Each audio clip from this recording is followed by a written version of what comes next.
Bom, gente, então na hora que a gente fala, né, dos mecanismos e características do trauma musculoesquelético e nervoso, nós já falamos, né, do trauma em si, falamos dos principais traumas e queixas, né, nos músculos, falamos então, né, das articulações, e agora a gente vai falar desses mecanismos de trauma quando atingem os ossos, né? E aí, um dos principais traumas e uma das principais queixas, né, que chegam até nós são as fraturas ósseas, né? E aí ela é classificada como fratura aberta ou fratura exposta, é, fe- ou fratura fechada, que tá errado no slide, tá certo? Então, a fratura aberta ou exposta é aquela em que eu tenho uma fratura do osso, que ele rompe a pele e entra em contato com o meio ambiente. A fratura fechada, né, é aquela em que ocorre a fratura, mas o osso não se desloca para fora, né? As fraturas, elas podem ser resultado tanto de traumas direto, como a fratura, né, direta, como traumas indiretas, né? Por exemplo, uma fratura por estresse, tá? Que a gente vai falar daqui a pouquinho. Então, as fraturas podem resultar de traumas diretos, que são chamados então de fraturas diretas, né? Quando ocorre a uma certa distância do local em que a força é aplicada, a fratura ela é chamada indireta, né? E a contração muscular súbita, violenta ou estresse repetitivo anormal pode provocar aí uma fratura. A classificação da fratura, ela pode ser classificada conforme o formato dessa fratura, né? Então, aqui a gente tem nessa primeira figura o que a gente chama de fratura cominutiva, quando o osso se fratura em várias partes, em vários segmentos, né? Aqui eu tenho uma fratura linear, tá vendo? Então, ela fica no osso, né? Aqui eu tenho uma fratura transversa, né, que ela corta o osso e ela tem uma angulação menor do que 30 graus. Aqui eu tenho uma fratura oblíqua, né, que ela tem a direção oblíqua com uma angulação de 30 graus ou mais. E aqui uma fratura em espiral, ela forma uma espiral que normalmente ela é causada por uma força rotacional, né, que é uma força de torção que a gente viu lá atrás, né? E temos também a fratura por estresse, que é aquela que é causada pela sobrecarga, né, pela contração muscular, por alteração nos distúrbios do estresse sobre o osso, à medida que o músculo, né, sofre fadiga, mudança na força de reação do solo ou aplicação de um estresse ritmicamente repetido que leva a um efeito cumulativo, né? Um exemplo muito importante, né, desse tipo de fratura estresse é a fratura do militar, né, que marcha, então ele marcha todos os dias, né, às vezes por tempo prolongado, batendo o pé com força no chão, né? As causas típicas das fraturas por estresse normalmente ocorrem também no esporte, né? Que pode ser pelo excesso de treinamento, né? Por retorno precoce à competição após uma lesão ou doença, por passagem de um evento a outro sem adequado tempo, né, de treinamento, ingresso num treinamento inicial cedo demais e com carga intensa demais. E mudanças de hábito ou ambiente, por exemplo, aí uma superfície de corrida, né, com irregularidades nas pistas, o tipo de calçado, tá bom? Isso tudo pode levar aí a fraturas por estresse.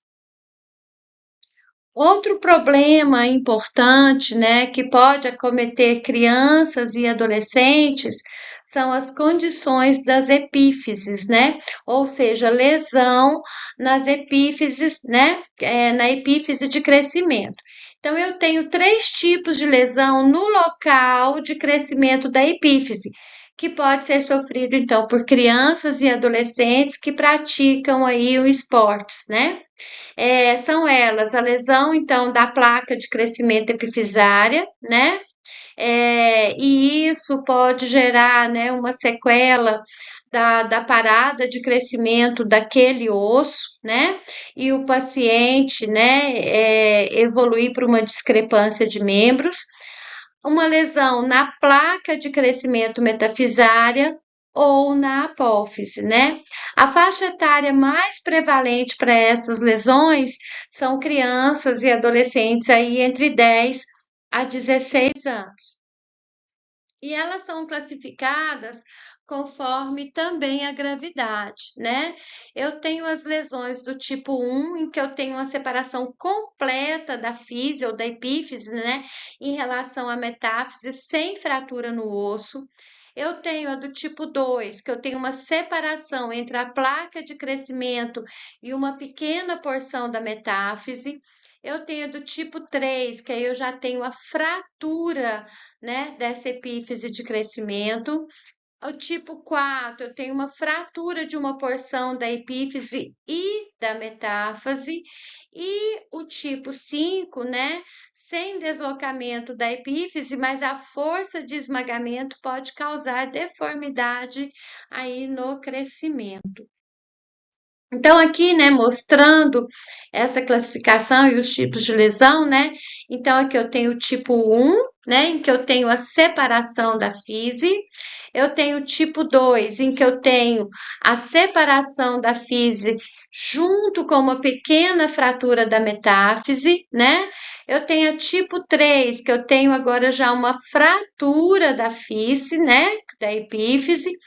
A tipo 4, eu já tenho uma fratura da epífise e da metáfise, e a tipo 5, eu tenho esmagamento. Olha, que eu perco esse espaço, né? Outra lesão, né, muito importante aqui, né, são as lesões nas apófises, né, que a gente chama de lesão apofisária. Então, as apófises são onde eu tenho a inserção de um tendão no osso, né? Então, o atleta jovem, imaturo, né, no aspecto físico, ele fica particularmente suscetível a essas lesões apofisárias, né? Essas apófises, elas servem então como origem ou como inserção, né, do músculo no osso em crescimento, e as condições, e isso pode levar uma avulsão, né? Então, reparem aqui na figura, né? Então, olha aqui, a tuberosidade da tíbia, ó, arrancada do osso e o tendão íntegro, tá vendo?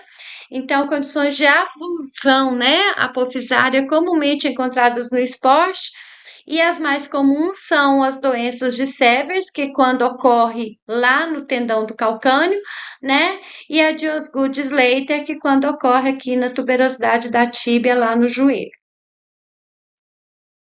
Outra condição importante também, né, são a osteocondrose, né, que é a diminuição da vascularização daquele osso, que pode levar aquele osso a uma necrose, né?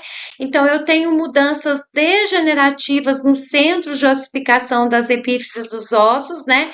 Especialmente durante o período de crescimento, né, em crianças, e entre as sugestões de causas da osteocondrose, né, está a necrose asséptica, né, que é a falta de vascularização para aquele osso, em que essa circulação ela é interrompida, né? Outra hipótese também sugere que o trauma produz uma fratura, né, de partículas da cartilagem articular, resultando aí em fissuras que penetram então o osso subcondral, né? Então aqui mostrando, né? Aqui no cotovelo, olha aqui, tá vendo? Tá? E aqui no pé, né? No osso navicular, aqui no epicôndilo lateral e aqui no osso navicular.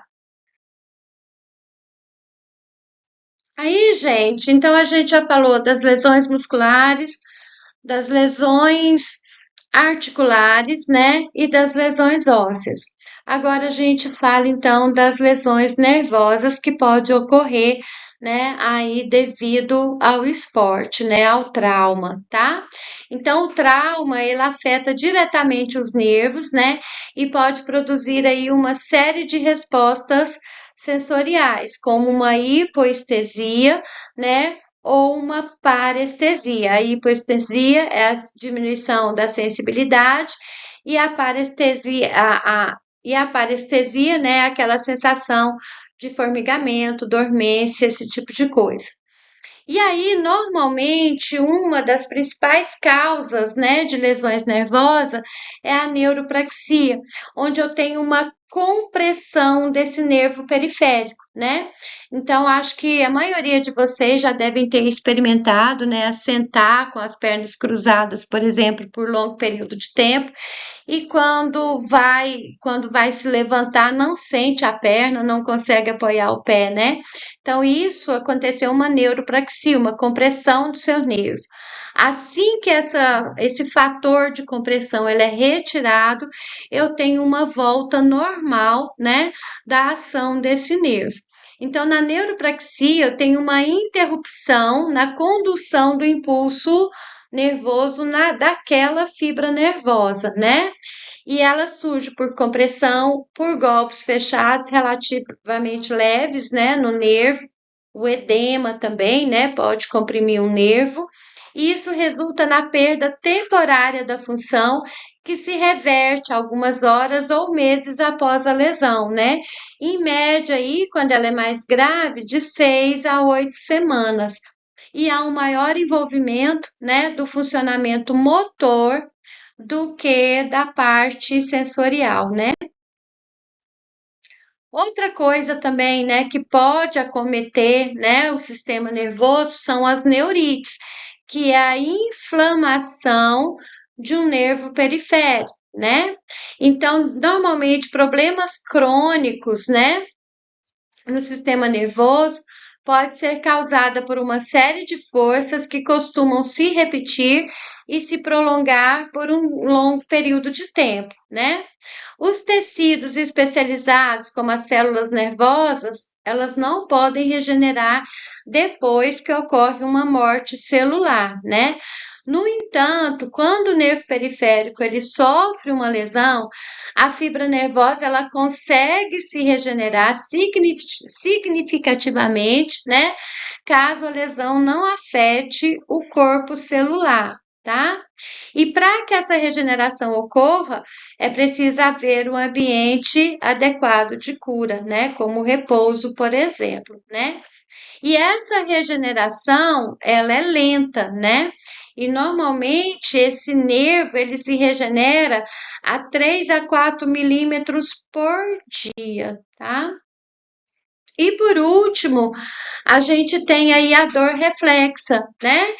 Que é aquela dor, né, que o paciente sente em algum lugar, mas a origem dela é outra, né?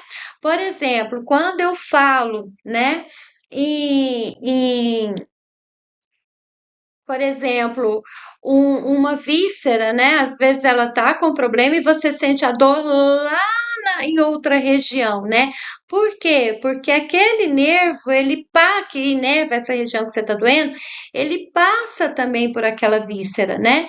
Então, a dor reflexa, né, é uma dor que ela é sentida em outra parte do corpo, diferente da sua origem, né?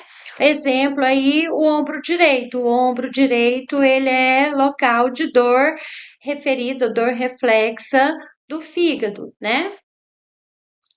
Então, outra possível causa de dor reflexa, né, pode ser também o ponto gatilho presente no sistema muscular, né? Porque o ponto gatilho, ele pode comprimir, né, aquele ramo nervoso que está passando por aquele local, né? E o paciente sentir dor em outra região, tá?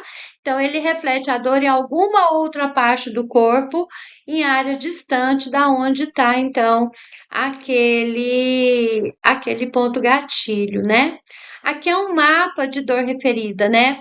Mostrando aqui, olha, o ombro direito, ele é lugar de dor referida, por exemplo, da vesícula biliar, do apêndice, né? O membro superior esquerdo do coração, tá? E aí vai.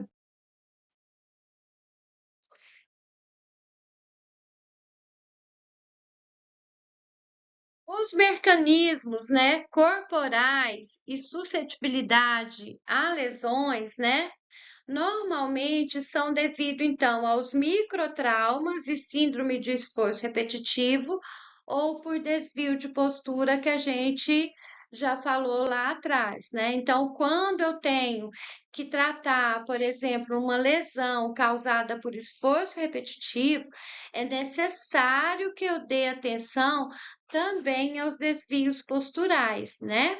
Porque a maioria desses microtraumas acontece durante uma má postura. E qualquer indivíduo com problema na mecânica corporal, ele vai correr mais riscos de sofrer algum tipo de lesão.